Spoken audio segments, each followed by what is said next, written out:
जरा सोचिए, एक आदमी दुश्मन के इलाके में है, न उसके पास हथियार है, न पहचान और न ही खुद की सुरक्षा है। वो कभी रिक्शा खींचता है तो कभी मोची बनकर सड़क किनारे बैठा रहता है। लोग उसे मामूली इंसान समझते हैं, लेकिन उन्हें क्या पता कि वो आदमी दुश्मन की पूरी साजिश पड़ चुका है और उसी पल से उनकी हार शुरू हो चुकी है। दोस्तों, आज की कहानी ऐसे ही एक शख्स की है जिसे भारत का जेम्स बॉन्ड कहा जाता है। हम बात कर रहे हैं अजित डोभाल की, भारत के मौजूदा नेशनल सिक्योरिटी एडवाइजर, देश के सबसे ताकतवर ब्यूरोक्रेट्स में से एक और 21वीं सदी का चाणक्य। जेम्स बॉन्ड की फिल्मों में जो थ्रिल दिखता है वो अजीत डोभाल ने अपनी असल जिंदगी में जिया है। पाकिस्तान आज भी उनके नाम से सिहर उठता है। कभी पहचान बदलकर दुश्मन के बीच रहना, कभी धर्म बदलकर दूसरे देश का नागरिक बन जाना, तो कभी दुश्मनों के साथ बैठकर उनसे ही उनकी सबसे खुफिया जानकारी उगलवा लेना। 30 साल की अंडरकवर जिंदगी में उन्होंने ऐसे कारनामे किए जो जासूसी की दुनिया में मिसाल बन गए। आज 77 साल की उम्र में भी जब वो टीवी या किसी इवेंट में दिखते हैं तो वही तेज नजर, वही कंट्रोल और वही आत्मविश्वास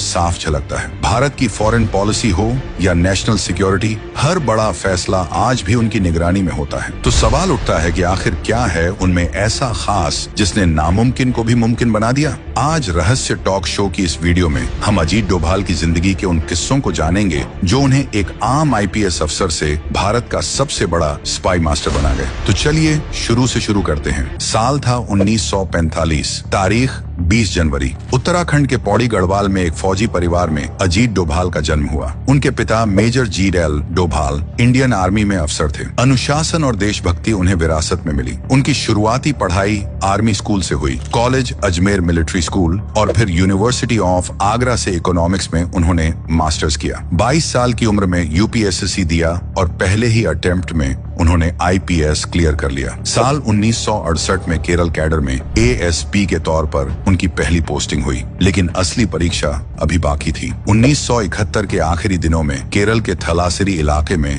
अफवाहों ने हिंदू मुस्लिम दंगों का रूप ले लिया। इलाका जल रहा था, लूट, हिंसा, डर, सब कुछ बेकाबू था। तत्कालीन गृह मंत्री के करुणाकरण को एक ऐसे अफसर की तलाश थी जो हालात संभाल सके, और उनकी नजर पड़ी एक युवा IPS पर जिसका नाम था अजीत डोभाल। उन्हें सर्विस में आए सिर्फ 3 साल हुए थे, लेकिन उनके सीनियर्स जानते थे कि ये अफसर अलग है। डोभाल मैदान में उतरे, उन्होंने लाठी नहीं चलाई, गोली नहीं चली, बस उन्होंने बात की, सुना और समझाया, और कुछ ही दिनों में दंगे थम गए। इतना ही नहीं, लोग एक दूसरे का लूटा हुआ सामान खुद लौटाने लगे। जो काम पूरी स्टेट पुलिस नहीं कर पाई वो एक आदमी ने कर दिखाया, और यहीं से केरल से दिल्ली तक एक नाम गूंजने लगा, और वह नाम था अजीत डोभाल। यही वो मोड़ था जहां से एक IPS अफसर भारत का स्पाई मास्टर बनने वाला था। केरल में दंगों को शांत करने के बाद एक बात साफ